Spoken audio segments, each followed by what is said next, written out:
خان صاحب اطمینان کا تو بالکل کوئی سوال نہیں پیدا ہوتا، بلکہ پنجاب میں جن تبدیلیوں کا بیوروکریسی میں آپ نے ذکر کیا، دراصل وہ بھی عثمان بزدار کے کہنے پر نہیں ہو رہی، بلکہ پنجاب میں جو عمران خان صاحب کا اپنا ایسا پولیٹیکل سسٹم ہے جو اطلاعات ان تک پہنچاتا ہے اور یہاں پر آنے والی رکاوٹیں جو ہیں ان تک بتاتا ہے، تو ان کے جو ان کے پرنسپل سیکرٹری تھے، یعنی جو سیکرٹری ٹو سی ایم تھے، ان کو ہٹانے کی وجہ یہ بیان کی گئی ہے کہ پرائم منسٹر تک یہ اطلاع پہنچی تھی کہ وہ فائلوں کو دبا کر بیٹھ جاتے ہیں اور وزیر اعلیٰ کا جو کام ہے وہ متاثر ہوتا ہے اور اس کا وہ باعث بنتے ہیں. تو لہٰذا اس وجہ سے جب یہ اطلاع وزیر اعظم تک پہنچی تو وزیر اعظم نے پھر ان کے جو سیکرٹری ٹو سی ایم تھے ان کو ہٹانے کا حکم جاری کیا. تو لہٰذا اسی سلسلے کی کڑیاں ہیں جو مختلف انداز میں ہم دیکھ رہے ہیں کہ مختلف جگہ پہ سیکرٹریز بھی ہٹ رہے ہیں اور نئے لوگ لگائے جا رہے ہیں. اسی انداز میں آئی جی بدلے گئے ہیں اور اسی لیے چیف سیکرٹری کی بات بھی ہو رہی ہے.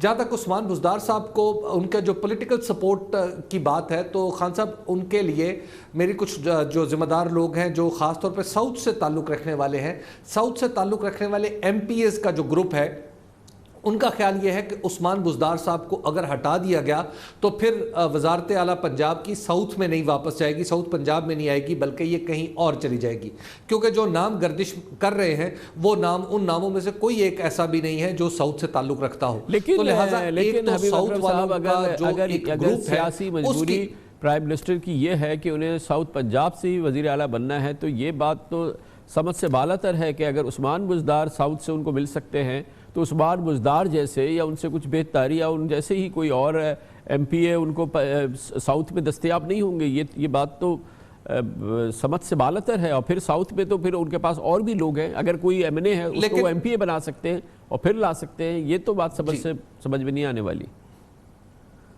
جی یہ تو لیکن ساؤتھ کی جو موجودہ لاٹ ہے میں آپ کو اس کا نقطہ نظر بتا رہا ہوں. ان کا خیال یہ ہے کہ اگر عثمان بزدار ہٹے تو پھر وزارت اعلیٰ واپس ساؤتھ میں نہیں آئے گی، اور اگر ساؤتھ میں کسی بڑے خاندان میں جانے کی، اگر عمران خان صاحب کسی بڑے لغاری یا مزاری یا اس طرح کے کسی بڑے خاندان کو دیتے ہیں وزارت اعلیٰ تو اس کے نتیجے میں یہاں پر پولیٹیکل ٹرمائل بھی پیدا ہو جائے گا اور وہ جو گروپ بندی ہے یہاں پر اس کے ٹوٹنے کے بھی خدشات بڑھ جائیں گے. تو لہٰذا عثمان بزدار کی ایک سیفٹی تو یہ ہے.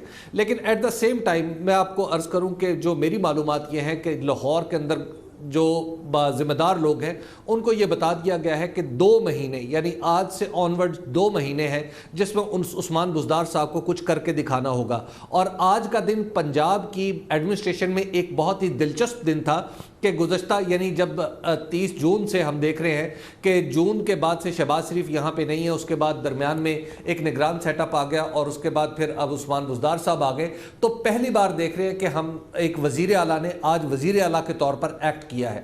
انہوں نے کابینہ کا اجلاس بلایا، کابینہ میں ان کا جو ان کا انداز تھا کنڈکٹ کرنے کا وہ بھی آج وزیر اعلیٰ والا تھا. اور اس سے پہلے کئی بار ایسا ہوا ہے عثمان بزدار صاحب کی جو شکایات پرائم منسٹر تک جاتی رہی ہیں وہ یہ بھی جاتی رہی ہیں کہ 8 مہینے بعد انہوں نے وزیر اعلیٰ کی حیثیت سے ایکٹ کیا ہے.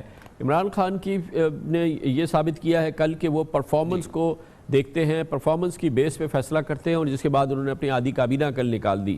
تو کیا عثمان بزدار کی آج تک کی پرفارمنس جو تھی اس سے وہ متاثر ہیں یا اس سے وہ سیٹسفائیڈ تھے جس کی وجہ سے ان کے خلاف تو ایکشن نہیں ہوا؟ پوری بیوروکریسی جو ہے وہ بار بار تبدیل کرتے ہیں اور خبریں یہ ہیں کہ اس کابینہ کے کئی اراکین کو وہ شاید پھر بدلنے والے ہیں.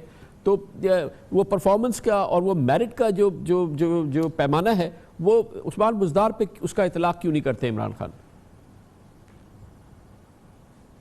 عثمان بزدار پہ اطلاق یعنی وہ تو پہلے تو عمران خان صاحب نے ایک پولیٹیکل پوزیشن لے رکھی تھی خان صاحب، لیکن اس وقت جو صورتحال ہے وہ یہ ہے کہ چند نام بھی ہیں جو گردش میں ہیں، اور میری معلومات یہ ہیں کہ ان میں کچھ نئے نام، پہلے تو کچھ نام بہت سارے نام آ رہے تھے لیکن اب وہ صرف 2 نام رہ گئے ہیں. ان 2 ناموں میں سے کسی ایک نام پر وزیر اعظم نے اوکے کرنا ہے، لیکن اس کے لیے عثمان بزدار کو کچھ وقت دیا گیا ہے کہ اگر عثمان بزدار اس عرصے میں اپنی کارکردگی بہتر بنا لیتے ہیں تو وہ اپنے عہدے پر رہیں گے، بصورت دیگر ان میں 2 میں سے ایک نام جو ہے وہ پھر وزارت اعلیٰ کے منصب پر آ جائے گا. تو گویا عثمان بزدار کے سر پر جو ان کے عہدے پر لٹکتی ہوئی جو تلوار ہے وہ ہٹی نہیں ہے، بدستور عمران خان کی نظریں اس کے اوپر اس عہدے پر ہیں. بہت بہت شکریہ جناب حبیب اکرم ہمارے ساتھ موجود ہیں. کمرشل بریک اس دوران نیوز ہیڈ لائن دیکھیں جس کے بعد ہم اپنے پروگرام کے باقی حصے کے ساتھ واپس آتے ہیں.